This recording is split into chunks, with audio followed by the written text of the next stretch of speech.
Once there was a clever scientist. He has made a lot of things such as robots and chocolate. Hello, I'm a good and clever scientist.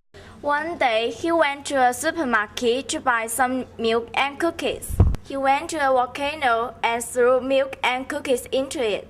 A ninja girl jumped out of the volcano. You should help people.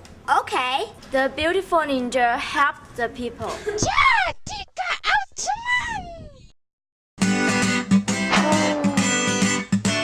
Thank you, Quitmeyer. A month later, a very bad scientist went to the volcano. The scientist was very bad. He invented robots that eat people, very bad computer viruses, and chocolate that turned people into chocolate.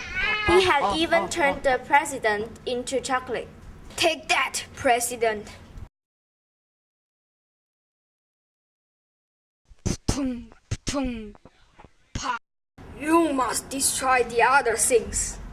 Okay. The evil ninja set buildings on fire. He shot people into space and cut them in half.